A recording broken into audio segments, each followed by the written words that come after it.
Thanks for joining. Today we have a great session, rpa.app. If you've not heard of rpa.app, it is a bit different kind of RPA.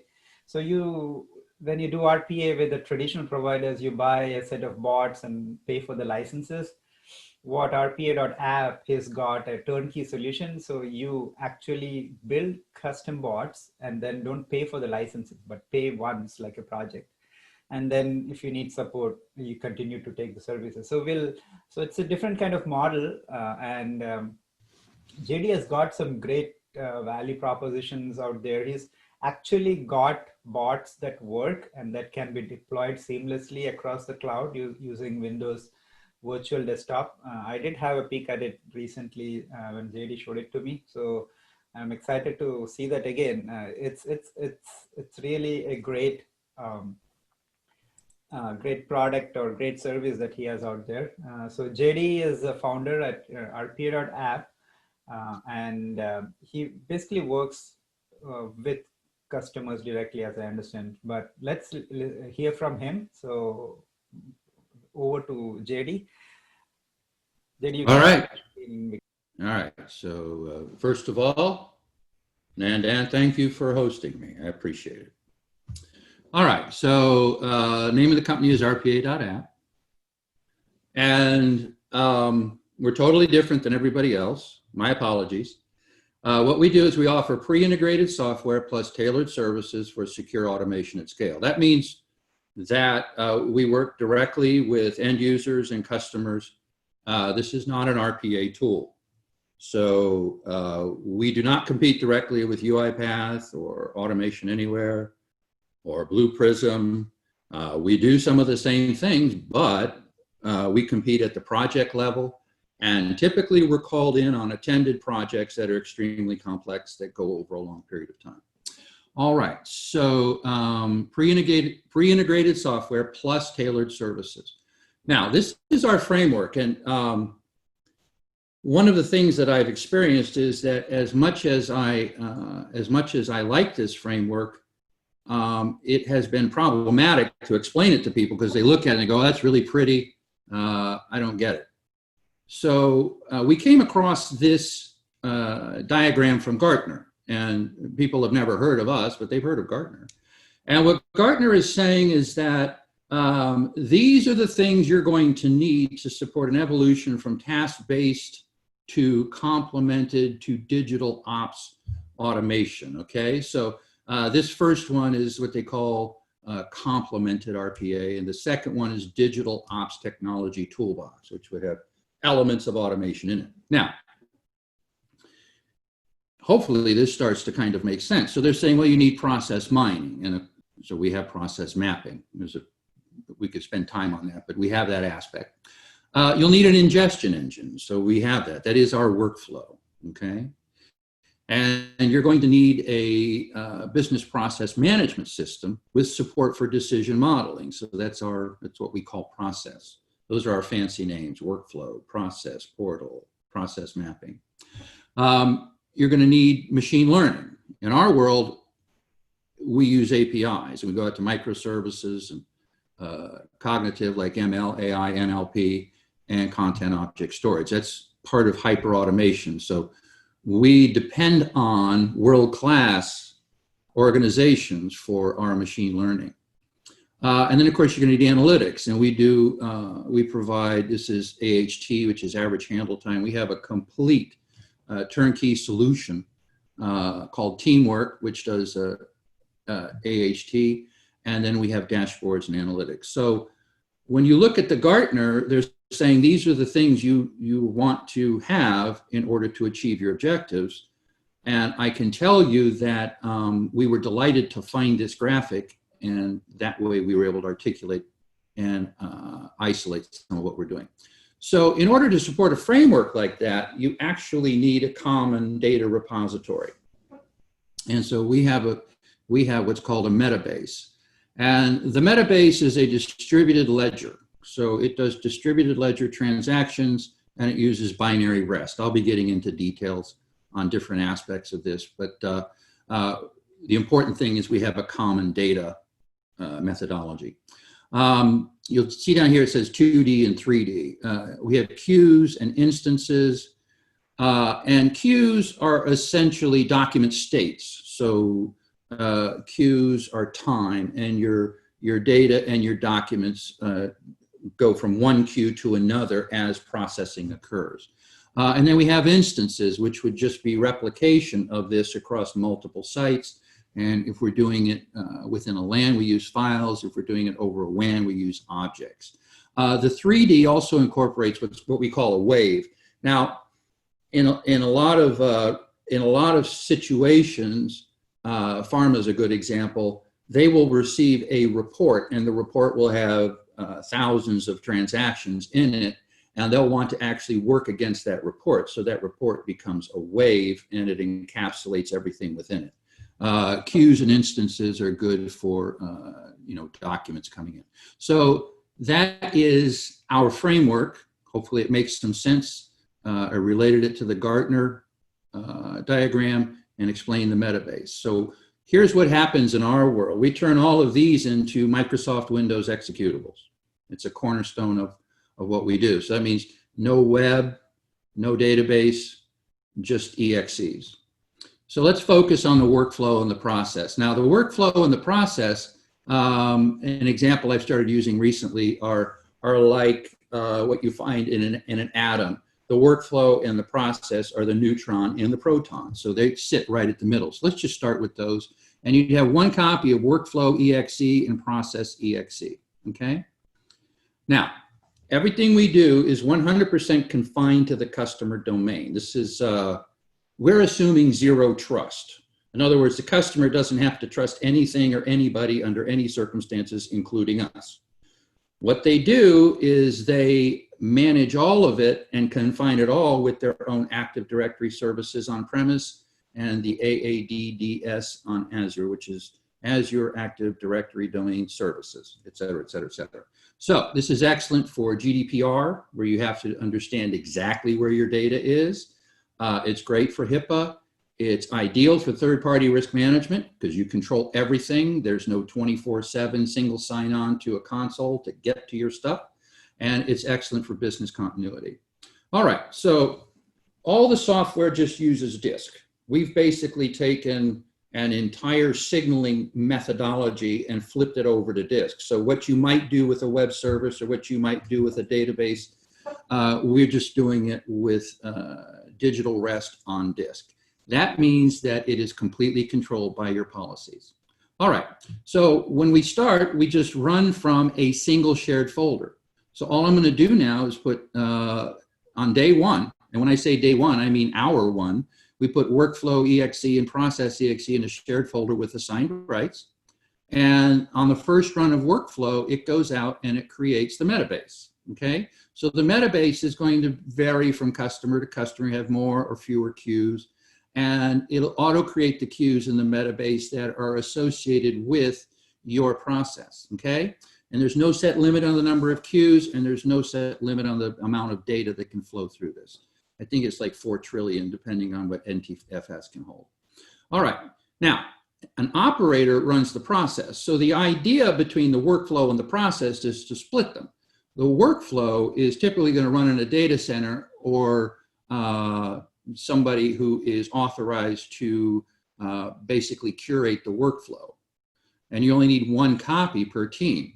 But the operators or in the call center or in your back office are going to be running the process, and you have unlimited number of processes. You can have an unlimited number of users. All the participants would run the exact same copy. They get their own version. And there's no set limit on the number, and there's no set limit on the number of tasks that could be included in that.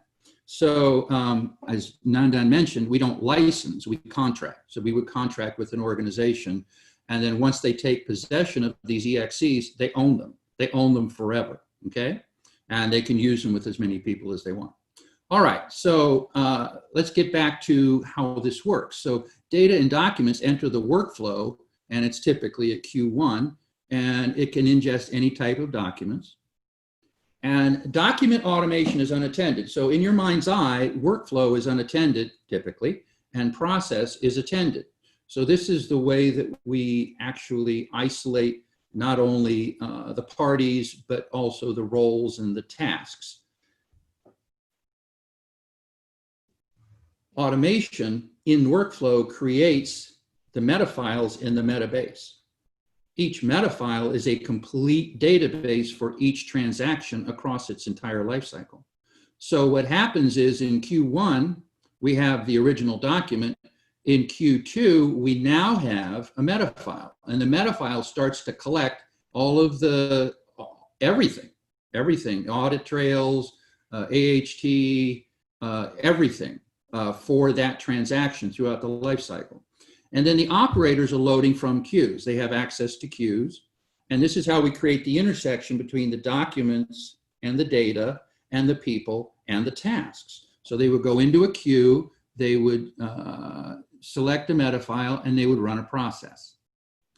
At that point, the operator attended automation is within the process. So they would make whatever changes are necessary, do whatever is required, and then all of the results of their work would be added to this metafile, and then they would advance it to the next queue. In the case of an exception, they would leave it in the current queue, or they could move it to an exception queue, Mox Nix. They can move it any place that needs that they need to. And then at the end, and this is actually something that is frequently overlooked. So over the course of years, you're doing all of these transactions, and they're a gold mine because they tell you what happened, what the average handle time was, who the customer was, how long it was in each phase, and you can push all this off to a data lake as JSON, okay? So that's an integral part of the solution. And then it comes out of the queue, and then of course, over time, you just have new documents, they pass through the queue, and then they go into archive. All right, to summarize, from a security standpoint, all of the security is zero trust. So the enterprise is controlling everything. They dictate where it's installed, they dictate who has rights, they dictate every single aspect of it. It's 100% trusted domain data and signaling, and the signaling stays inside because we're not using any web or database services. There's no licensing, web consoles, or databases. Now, these are typically considered cost issues. In our architecture, they're considered security issues. If you want to license something, then you have to have some way to verify the licensing. It is an attack vector. Not only that, if your automation is licensed and you don't pay your license either willfully or by accident, your entire operation is in jeopardy. So this is like buying a wristwatch or buying a pocket knife or buying something that you own, and you, at that point, once you own it, nobody can take it away from you. All right, so a scale, no fixed limits on people, data, or processes. It's all entirely CPU, disk, and LAN based, and you can distribute across multiple teams as required. So what do I mean by that? Let's say, for instance, you have a team and it has 300 people, and you're like, well, I'm gonna add another 100 people. What you could do is just create another instance because you own the software, and you would just split them, let's say, into 200 and 200, and then we can aggregate. And then the last thing is deployment. You own it, you paste it, and you run these executables. You can deploy it as needed locally or in VDI, and we're going to be talking about Windows Virtual Desktop today, but it also applies with Citrix and VMware. And that makes it perfect for regulated industries and business process outsourcers. Okay, so that's basically the end of that. Are there any questions? Yeah, so there is one question on the chat. Serge is asking, what typical business use cases does rpa.app address best? We're not confined to use cases. Anything that involves data, process, people, we can do it. And as previously noted, we compete on the project level. So we don't go out and try to convince shared services, IT, and the center of excellence that this is what you want for your entire operation. What we do is we compete on a project basis. So somebody says, I have a complex process that goes over a long period of time, and I need to maintain integrity throughout the process, and I want to have complete security. That's the use case, okay? So I know that's not a typical answer, but again, there's very little about our offering that is typical. So apologies, but a use case would be a complex project. So it's basically unlimited use cases wherever you want, you can apply. It's more comes from a technical angle, right? Use it how you find fit. We don't support any citizen developer. Was that the question, sir? No. This is Nandan. No, I'm just trying to summarize what you're saying. I'm saying that you can use it for any use case or any use case as long as it's technically feasible. Yes. Yes, in the sense that your data doesn't care what it's being used for or, who, or by whom. So data is data, tasks are tasks, processes are combinations of tasks, and we can assemble them as needed. And Frank is asking, how about mobile or non-Windows collaboration input-output management? Does that support that? All right, so if you're going to get, and this is actually, let's go ahead and start this. The answer is, for mobile, it's currently supported out of Windows Virtual Desktop on iOS, WebOS, and Android, okay? So let's take a look at that.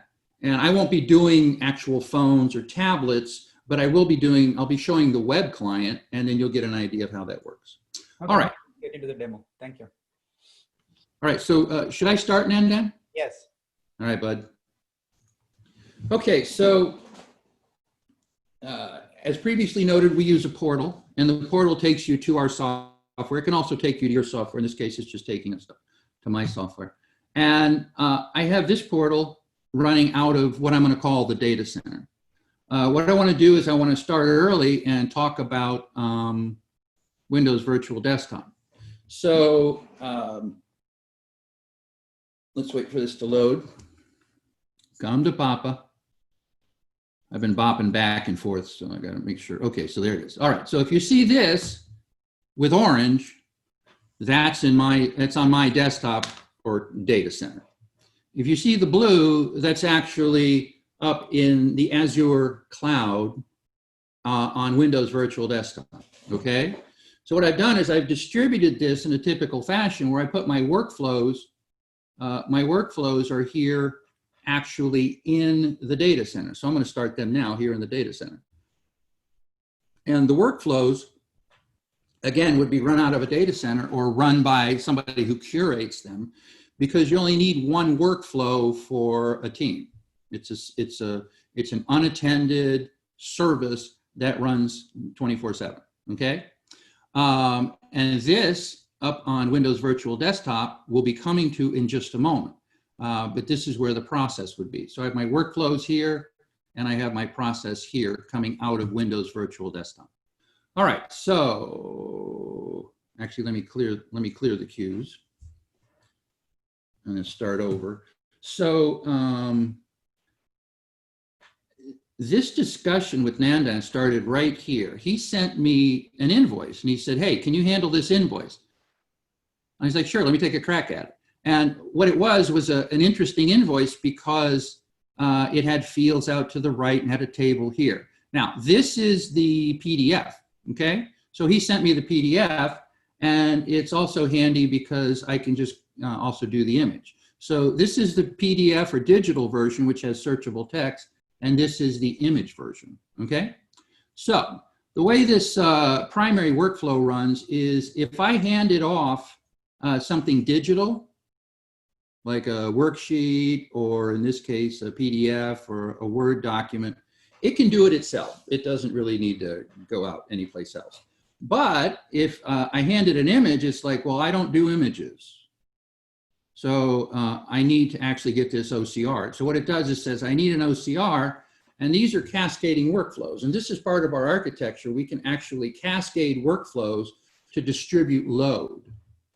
And it allows us to scale. So what it's done is it said, listen, I need you to go OCR this. So the workflow matrix OCR is going to say, all right, well, what I'm going to do is I'm going to put it up to the cloud, and I'm going to send it to AWS Text Track. So it started that. It's up on Text Track right now, if you see these little green boxes. And then it'll send it back. And now it's sending it up to Azure Cognitive. it's up there, and now it's back, and now it's going to Google Vision, so it's up and it's back. And then here, this matrix OCR workflow is going to assemble all of those and compare them, and it's going to return a single document, okay? So that single document is going to come back into my primary queue. Now, the reason it's architected this way is because we want all of the incoming documents, irrespective of the type, to end up in the same workflow, okay? You don't want them being split off or isolated. So at this point, it has gone through, and you'll notice it did the text directly. It's like, I don't need any help with that, I'll do that myself. Now, once that's done, I have it in this 3100 queue. Now, if you'll remember back, the workflow is unattended, automation, and it does whatever's required, extract, transform, et cetera, et cetera. What I'm interested in now is I'm interested in the process, because I'm an operator and I now want to intersect a process with that data, okay? So what I'm going to do is I'm going to start the process, and I'm going to open the metagrid, and the metagrid is basically my window into those queues, okay? So I am going to load data, and in this case, I'm going to load it from queue 3100.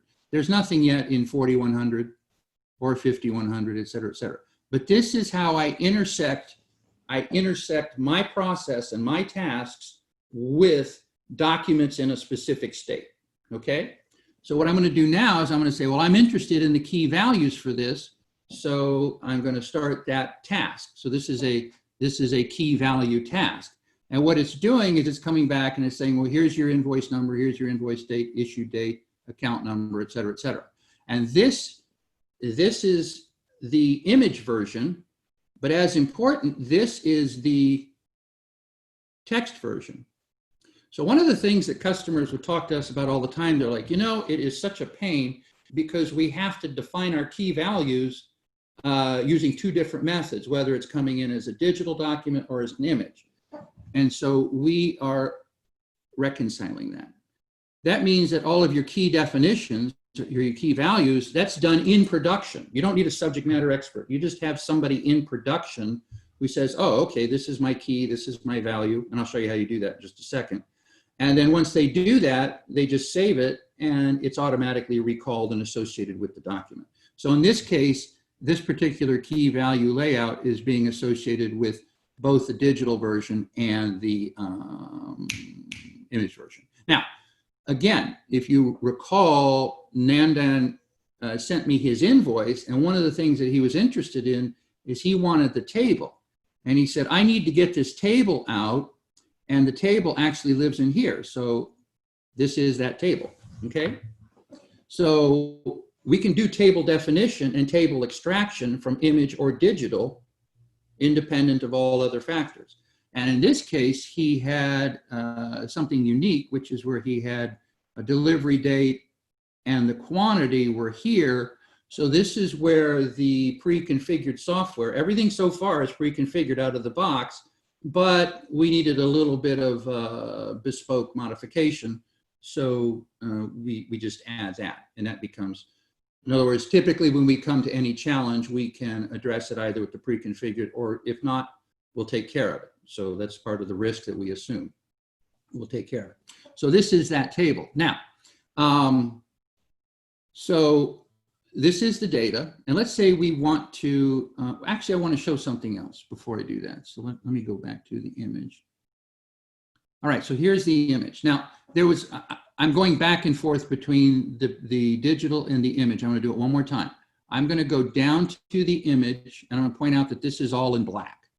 The reason it's black is because that tells the operator, hey, this is a digital document, so it's 100% accurate. In other words, we just read the text straight out. Now, when I go up to this one, this is the image document, and it's actually in color. It's in 3 colors. It's in green, blue, and red. And what this is telling the operator is that every time you see green, that means that all 3 engines agreed on it. So Amazon, TextTrack, Azure Cognitive, and Google Vision, they completely agree. They've agreed that those are the same, all three of them. And in the case that it's red, they did not agree. They're like, yeah, we don't agree. We weren't able to concur on this. So I'm the operator now, and I'm like, why don't you agree? And it's like, oh, okay, because it's missing a W. And now I'm going to update this. Now, when I update this, you'll notice that I'm going to start climbing. So I'm at 98.8. So I'm going to update that, and now I'm at 99.3. Now, I have some blue stuff here, and typically you wouldn't even worry about this because it's all outside of the, none of it's data. But this is tax, so your tax, yeah, that's right, that looks good. Total, 2 of them agreed. Typically when 2 agree, you're good. And then PayPal, this is the last one. And the moment I update this one and say I'm the 3rd opinion, I go to 100%, okay? So now I've got my data. Now, what I want to do with my data, of course, is I want to, let me close that. I want to actually put it into an application. I had a bit of a challenge. I was trying to find a way to demonstrate this all on one screen. So what I'm going to do here is I went ahead and put the I put the automation in one of our dots. We can do it in so many different ways, but I put it in a dot. And remember, if something is orange, that means it's down here in the data center on my desktop. If something is blue, then it's up on Windows Virtual Desktop. So what I'm going to do here is to give an example is I'm going to go ahead and start a customer application, and then I'm going to start a dot down here. All right. Now, the next thing I want to do is I want to post these fields to those apps. Okay. So in this case, it's posting it to the one that's running Windows Virtual Desktops, because that could be SAP or that could be Salesforce, whatever, if it's being distributed with Windows Virtual Desktop. It's available through some other method, either on your desktop or someplace else, then it can reach that also using Windows Virtual Desktop. Now,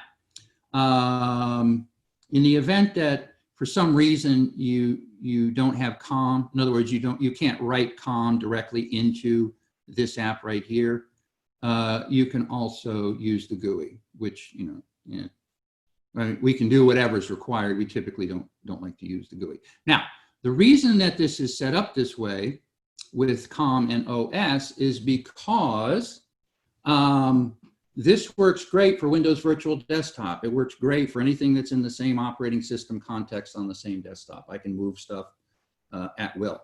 Now, what I want to do is I actually want to go up to the web. So I'm going to flip this over to the web, and I'm going to say, okay, I'm going to cancel here. When I cancel here, all of this is going to go away. See how it's double? It's from a previous session. So I'm going to cancel this. All right, now I'm just looking at the web. So let me do this again because it's a little confusing. Come to Papa. Okay, you go down there, you go down there. That's good. All right, so I'm gonna drop this. I'm back on this desktop. Okay. So everything on this desktop that's in blue is coming from Windows Virtual Desktop, okay? What I want to do now is I want to switch this session up to the web. So let's say I stop working at work and I go home, then I'm going to switch to the web.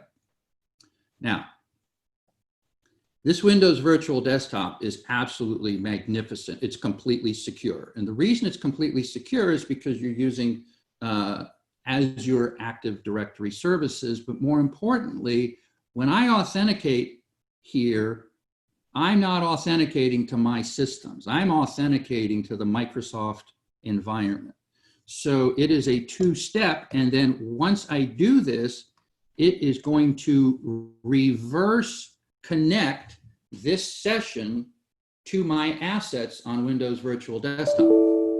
And you'll see here where it's telling me, let me hide those meeting controls. Okay, it's saying, dude, you've been disconnected. And what it did was it disconnected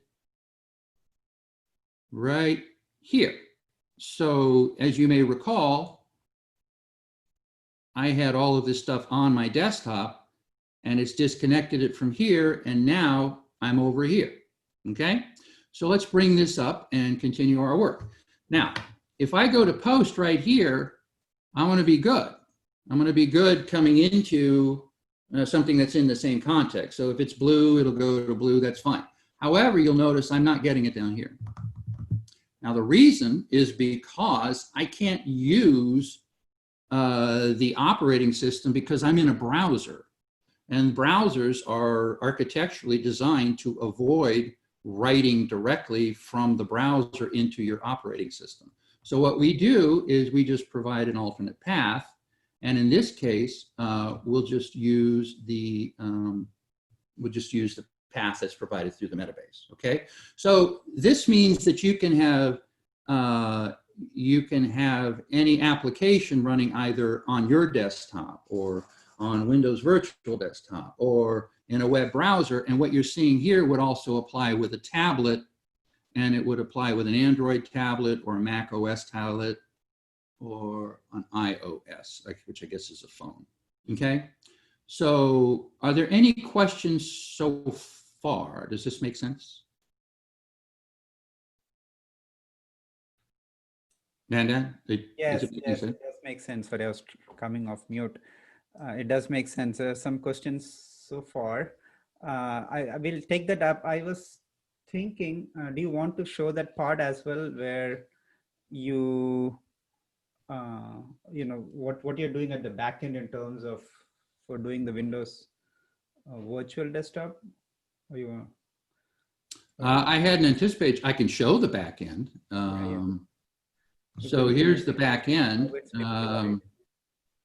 All right, so we're running on this virtual machine right here. That's us, okay?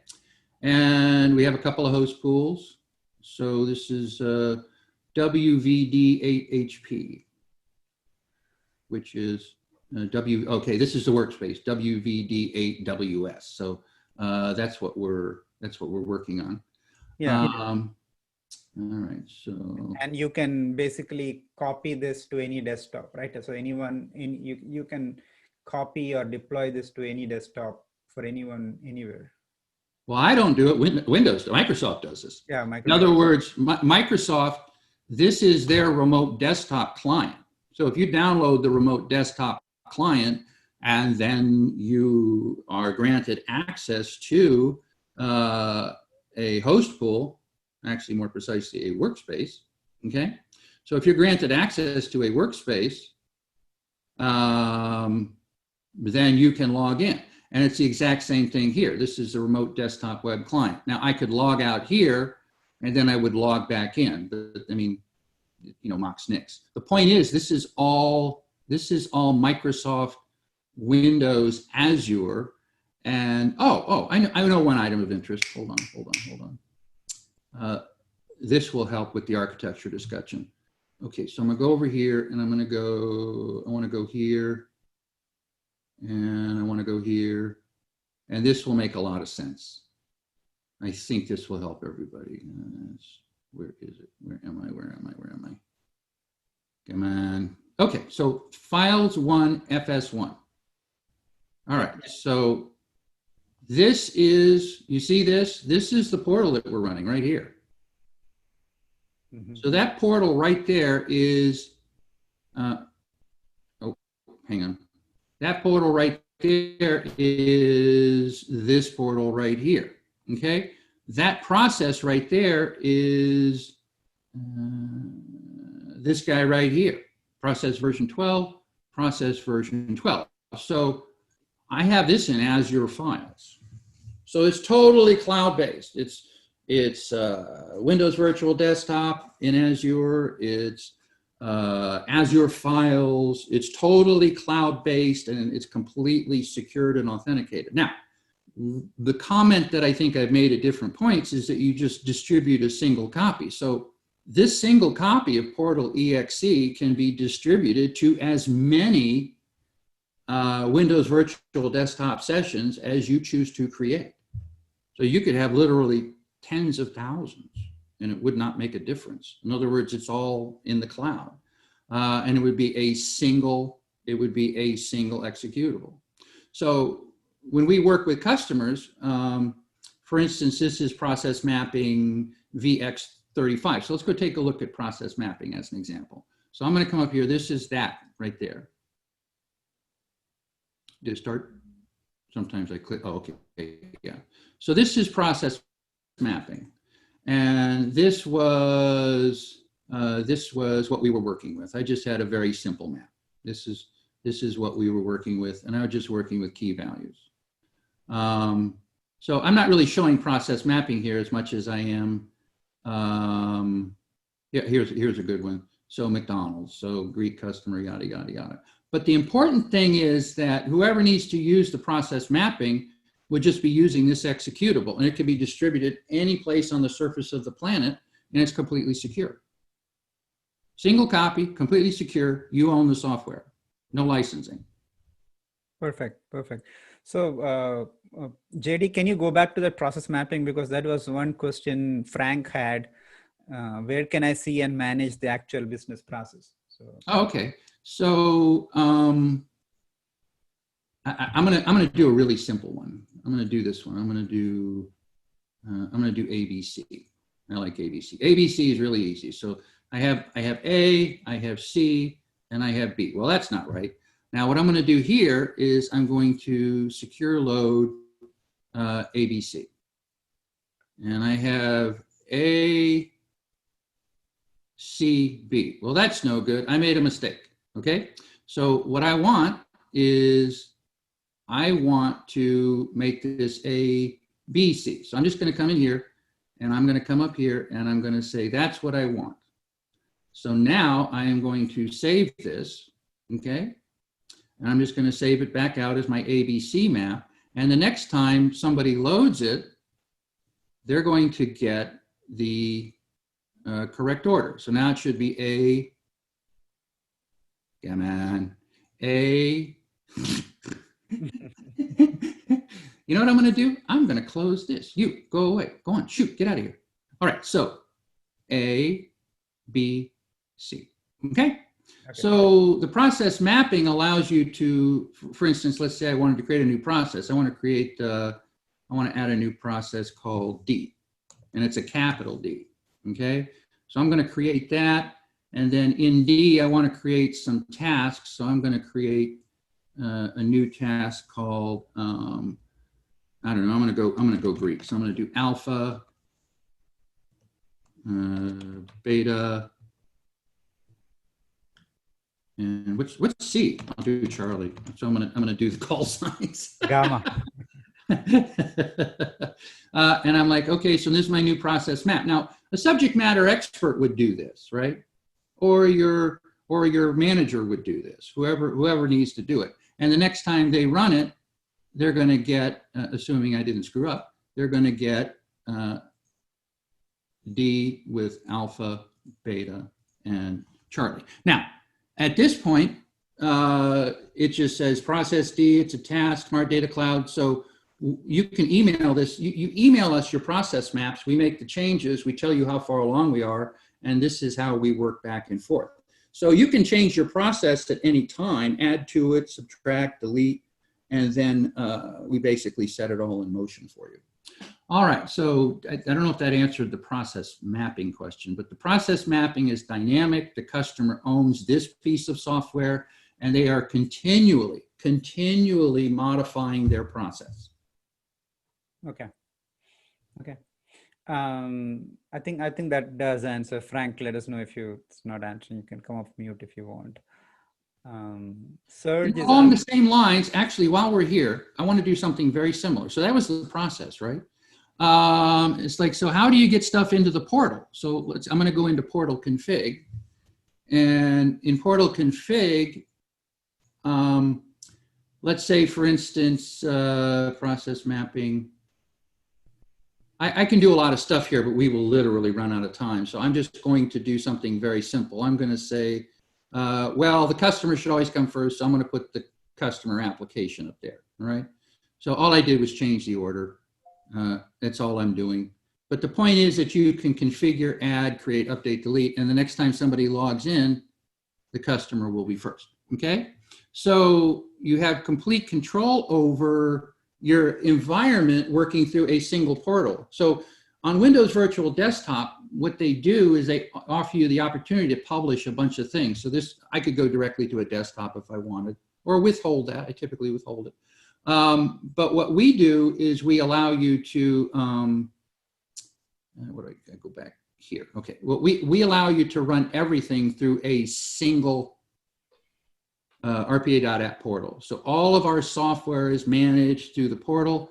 And if you get a new version, you could say, well, I'm going to get a new version. So this process now, let me update this. I'm going to make this, this is end of life. Okay. So it's going to be end of life and process mapping. Okay. So I'm going to unpublish this one because I don't want anybody to use it right now.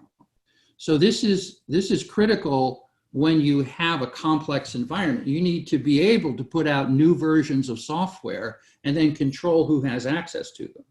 Okay, so if you're going through UAT, for instance, somebody might be on version 26 and they're testing that and they're like, oh, we found these problems.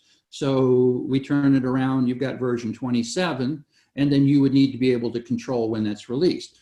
Let's say we do version 27 and it's great. And then you request a feature and we do version 28 and we send it over and we screwed up. And you QA 28 and you don't release it.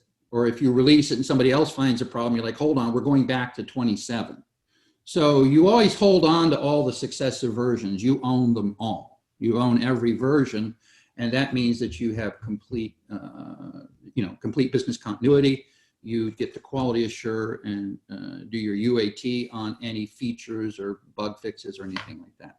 So, okay, is that making sense? Yes, yes, okay. That's good. I wanted to ask a question that Serge has asked, and I think it's a good segue into that question. What are the typical phases of engagement with customers interested in automating with RPA app, and how do you envision the scaling? All right, so we have basically 4 distinct phases. We have a POC. So because we have a lot of pre-configured software, we do POCs for free. And then we show them to you on Windows Virtual Desktop. So you'd say, this is what I have in mind. And be like, okay, this is the pre-configured version. And then we make a couple of modifications. And then we'd say, is this what you're thinking of? And you would say, no. And it'd be like, I'm sorry. How about this? And you'd say, still no. At which point we would just both walk away. But you might say, oh, okay, that's starting to look better. And at that point, we would start talking about actually entering into a contract, because you're seeing the software that you would get in the first hour. You'd be like, I see it, it looks like what I want, and these are some of the things we're going to want to do. And then so we would work that out. And then we work in phases. We have an alpha phase. So there's a day 1 alpha. On day 1, you get all the software that's in your portfolio. It's already pre-configured to run. And then we start making the necessary modifications based on inputs from your SMEs and the changes you make to the process, et cetera, et cetera. Then we go into UAT and we enter beta. And in beta, you have a wider distribution. We do bug fixes, things of that nature. And then you go into the 4th phase at this point, which is production. So we contract. Again, we don't license. So you pay for the intellectual property up front. You take possession of the resulting solution, and that solution is yours to run. The record for one of my solutions was 4 years, 3 months, and 2 days. It ran perfectly, and then they had to make a change, and we made the change, and it continues to run to this day. So because these are Windows executables and they don't have any dependencies, there's no dependencies on DLLs or database or web services, nothing, no dependencies. It's just an exe, and as long as your NTFS disk is available, you're good to go. It just runs forever because it's immutable. All right, so what I just did is I put Contoso up there. And the reason I did that is because this is another example. What I want to do is I want to go back and get just using the ETL one. And then I want to go get that data. All right, so now I have 3 files here. All right, so I have Contoso up, And so these are the key values from Contoso, which is, that's the one that, you know, who Microsoft uses.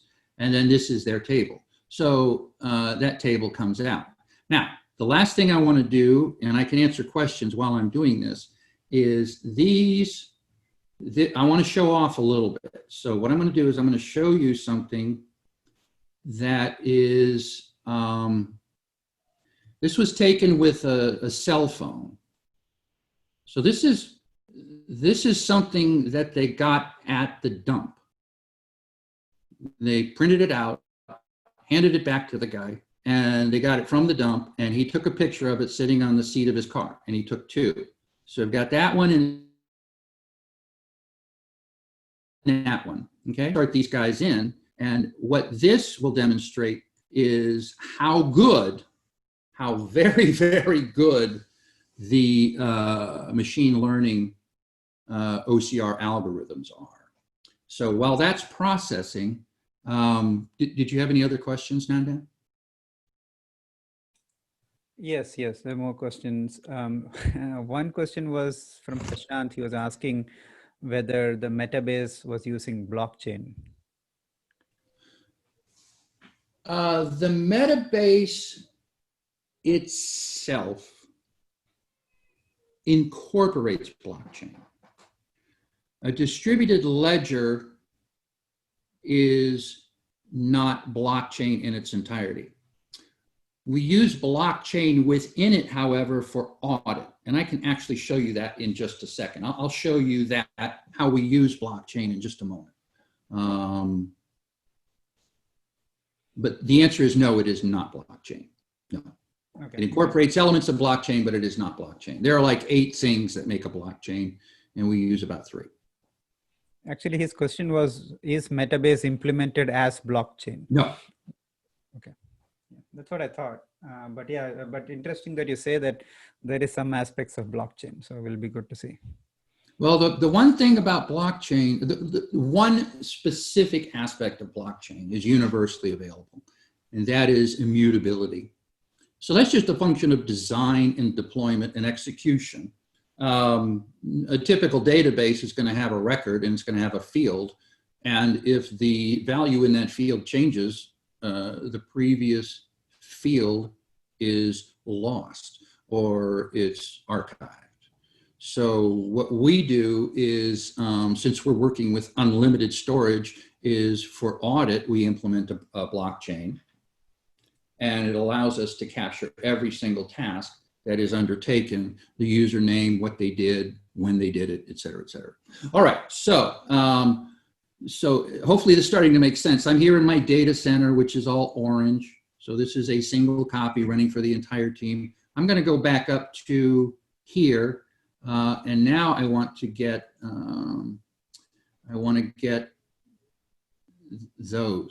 those guys. All right, so here we are now. We're on WM, which was the first one of the documents. And look at that, 96.8. In other words, it's a green. So every time you see green, it means that all 3 of the engines were in complete agreement. If you see something like this where it's red, we'll be like, okay, well, what is that? Okay, well, they got confused on percent. They thought it was, they couldn't concur. So all I'm going to do is I'm going to go ahead and I'm going to update it. It's a percent. I don't care. I'm just going to update it. And then they had this one. Only 2 of them agreed on 0.82. Well, that's correct. So you're good. And we're up to 97.4. And then it had issues with the numbers, the 1, the 2, the 3, the 4. The point is that that's incredible. It's taking a bent document sitting on the passenger seat from an iPhone or an Android phone. Also, it's doing something else. So you see this right here. If I go back in and I look at the document, so what this says is it says Menard job. So that was from the Menard job, which is right here, Menard job. That's amazing. Yeah, so it's doing text and it's doing handwriting. right. And then we synthesize it all together. We matrix it all together to get the best possible result. So that's the first one. And let's go to the next one. So the next one is right here, and it's 97.4. 97.4 going from the passenger seat of a pickup truck through a cell phone. And the net result is that you can get the table out of it. So that's the table for that one. And that's the table for that one. That's great. That's great. And most of the, so we're combining a lot of different things. But what you're seeing is you're seeing the evolution of the machine learning OCR algorithms with the world's premier cloud service vendors. Yeah. And to do this, every single time I do this, it costs less than half a penny. Mm-hmm. So, and the more you do, the price goes down, because each one of them charges 0.0015 for a page. So you add them all up, it's 0.0045. But excluding the tables, right? The tables, I think. Well, no, we do our own tables. We don't need anybody. I'll show you how we do a table, for instance.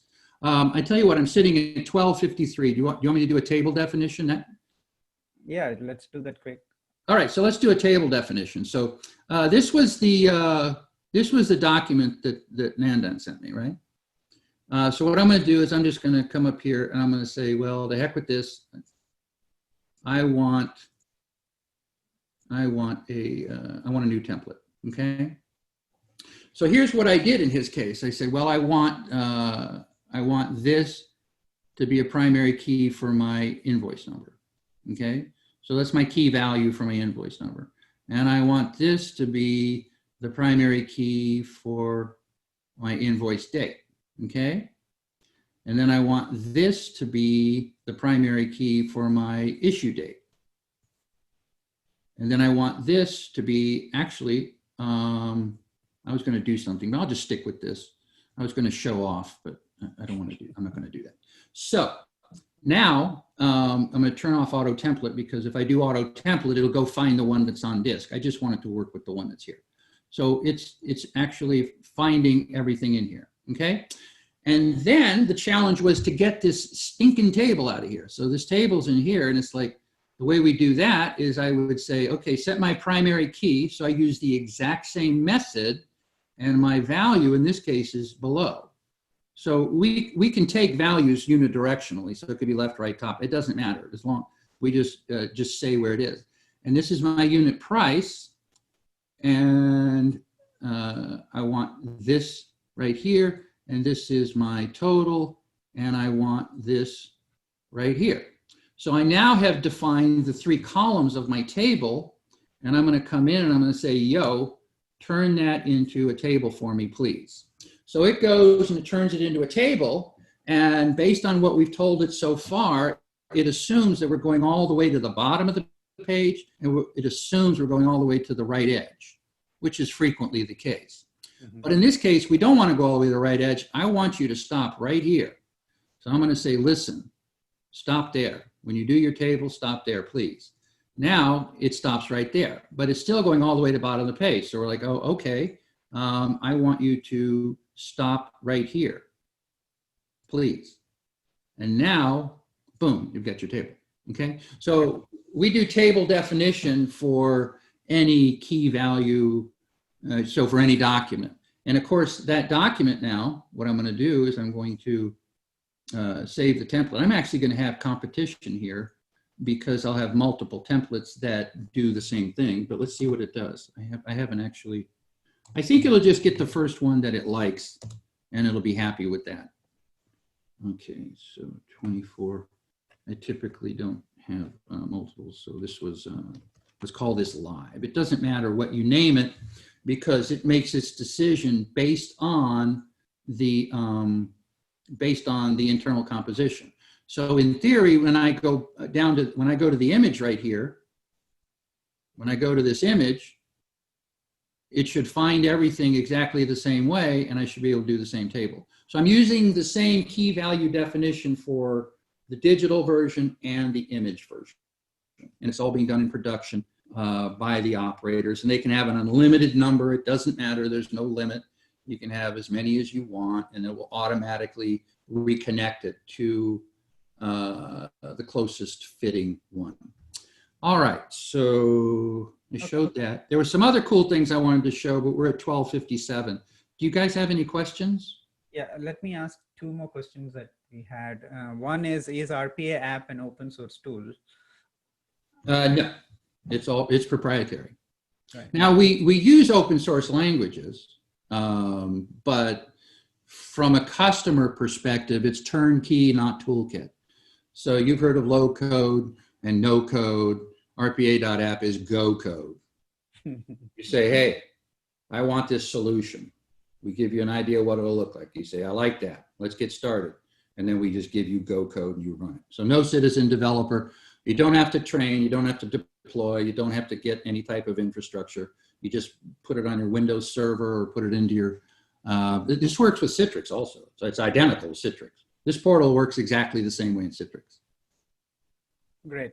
So one last question. This is from Hal Anthony. He was asking, explain the distributed, deferred, non-linear time domain aspect. How and why RPA app management challenge. I don't know if you have time to answer that, but yeah, it's pretty straightforward. So this queue, I mean, we're just using generic names like Q11, 2100, 31, yada, yada, yada. However, these queue names could be team one, this could be quality assurance, this could be review and distribution, et cetera, et cetera. And you can move back and forth between the different queues. So this, from any queue, you can go to any other queue, depending on your process. I'm not going to start, moving stuff around. But the net result is that you could have something come into Q1 on a Monday, and it's not addressed until Wednesday. When you address it on Wednesday, it gets graduated to Q2 or Q3, or perhaps they pushed as an exception back to an earlier one. So that's how we manage document state. So each queue represents kind of a document state, a place where it is in the workflow, and then the process allows you to apply your tasks to that document in that queue that is in that state. That's how you intersect data and tasks. I don't know if that's the answer or not, but basically the queues represent time. Okay. Or they can represent time. They represent states over time. Right. Yeah, and I love that concept, and I love your slides with 3D, and it shows how that's done, and like your demo. So this is great stuff, JD. I think we are at the top of the hour, so, and we don't have any more questions, so we can end it there. JD, thank you so much for showing us a demo of RPA app and explaining what it is. Thank you everyone for joining. I'll send you some resources. JD, if you have any, please do share. All right. And on that note, thanks. I'll see you on the next one. Thank you, everyone. All right. Hey, Nandan. Thanks, bud. Thank you, JD. Okay, bye. Bye.